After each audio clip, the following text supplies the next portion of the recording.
Llegamos al tema número 9, que es el balance general. Habíamos hablado de que los activos son de naturaleza débito y que los pasivos y el patrimonio o el capital son de naturaleza crédito. Miremos entonces qué tipo de activos existen. Hay activos corrientes y activos no corrientes. O en inglés, los assets son current o non-current. Assets, non-current o current. Por otro lado, la naturaleza crédito del pasivo se divide en pasivos a corto plazo o pasivos a largo plazo. Y en inglés, pasivo se dice liability o liabilities. Y entonces van a decir liabilities a short term o a long term. El capital o patrimonio se llama owner's equity o equity y está dividido en tres secciones: las acciones comunes o common stock, las acciones preferenciales o preferred stock y las utilidades acumuladas o retained earnings. Recordemos que balance general se dice balance sheet y activos assets. Dentro de los activos corrientes o current assets tenemos las cuentas de banco y las cuentas de inventario y en general cualquier cuenta que pueda ser convertida en dinero rápidamente. Pero existen también los activos no corrientes o los activos non-current assets y entre ellos tenemos los activos fijos o fixed assets, los activos intangibles o intangibles. Los fixed assets son los edificios o los terrenos y los intangibles son cosas que no puedes tocar, como por ejemplo el buen nombre de un negocio o una patente. Como son activos no corrientes o non-current assets, como propiedades, terrenos y equipos o intangibles, se habla entonces de que se puede comprar, se puede hacer un gasto de depreciación mensual y luego se pueden vender. En inglés sería purchase, we purchase an asset, depreciation o disposition. Propiedades y terrenos o properties in land. Veamos un ejemplo donde compramos un edificio por $250,000. Se compró el edificio porque nos dieron un avalúo oficial donde nos mostraron los comparables del área. También en ese documento nos muestran cuál es el costo del terreno. El terreno, como se considera que nunca se desgasta, no es depreciable, porque la depreciación es un gasto, es el cálculo del gasto del edificio en un periodo. Y para contabilizar la compra del edificio, movemos la cuenta del activo no corriente que se llama Properties and Buildings o Building por $180,000, porque el avalúo nos dijo que el terreno costaba $70,000. Entonces, a terrenos mandamos $70,000 y como aumentan lo estamos debitando. A edificios o building mandamos $180,000. Están aumentando, lo debitamos. Y la contrapartida es el banco por $250,000. Tenemos que separar los terrenos porque los terrenos no son depreciables y tenemos que calcular cuánto es depreciable. Ahora veamos un ejemplo con equipos o equipment. Cuando uno compra un equipo, el costo del equipo debe incluir todos los impuestos, las instalaciones necesarias para que funcione y los gastos de envío. Todo lo que sea ordinario y necesario para que el equipo esté en buen funcionamiento. Pero si hay reparaciones, esas se van directamente al gasto del periodo donde hizo la reparación. En nuestro ejemplo, compramos una cocina industrial por $55,000, incluyendo todos los impuestos de compra. Nos cobraron $12,000 por instalarla y el envío $1,500. En total, nuestro costo de compra fueron $68,500. Eso lo debitamos a equipos o equipment. Mandamos los $250 de reparaciones o repairs al débito por 250 para que se vaya al periodo y mandamos el total de esto, que son 68.750, contra bancos para que nuestra ecuación sea todos los débitos iguales a todos nuestros créditos. Cuando sea el momento de depreciación, o sea al final del ciclo, se debe tener en cuenta cuándo se compró el equipo. Vamos a seguir con nuestro equipo de la cocina y vamos a hablar de que la vida útil de la cocina son 15 años de acuerdo a la publicación 946 del IRS. La publicación 946 nos sugiere la vida útil de cada equipo. Y entonces ya sabemos la vida útil, sabemos que la compramos el 1 de enero del año 2016 y establecimos que vamos a utilizar la depreciación en línea recta.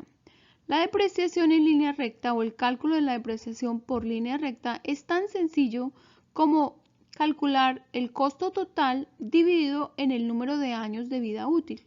En este caso serían 68.500 dividido en 15. Y este sería el total del primer año por el uso de la cocina. El total es 4.566,66. ¿Qué estamos diciendo? Estamos diciendo que 4.566 dólares tenemos que guardar porque la cocina se está acabando, se está gastando.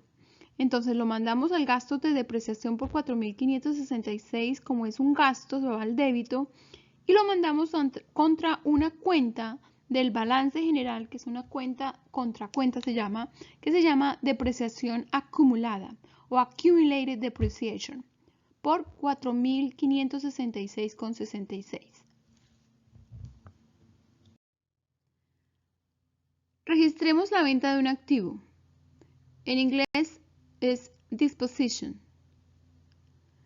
Supongamos que estamos hablando del mismo activo de la cocina, pero lo vamos a vender, nos salió un cliente para vender la cocina por 68.000 dólares.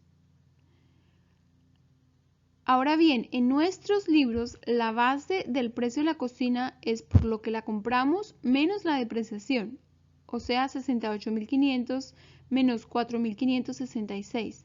Esto nos da que la base son 63.933,34. La pregunta es, si la compramos a 68.500, ¿ganamos o perdimos? O en inglés, it is a gain or a loss. Si es a gain, se va al crédito, y si es a loss, se va al débito. En este caso, es a gain, ganamos.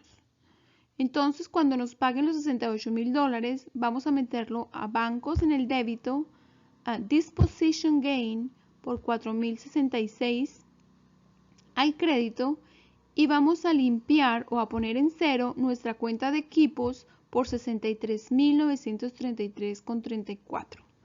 Si fuera una pérdida, entonces la disposition loss sería una parte del débito.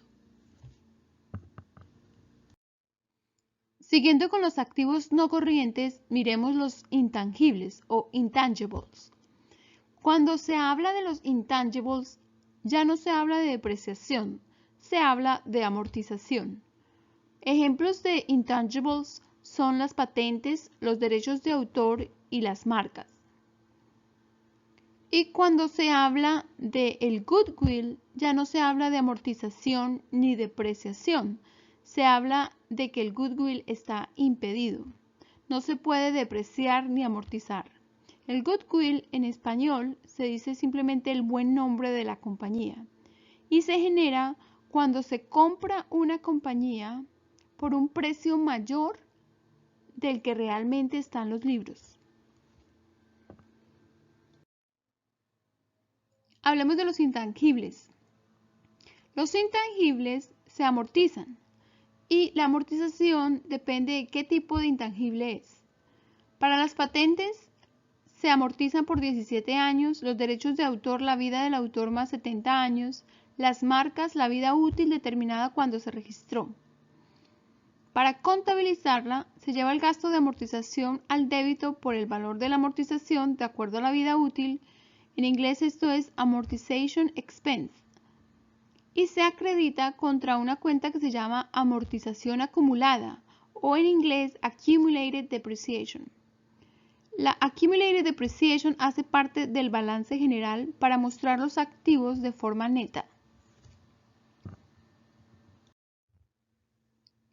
Como mencioné antes, el goodwill se crea cuando uno compra una empresa y se paga más de lo que la empresa tiene en activos netos.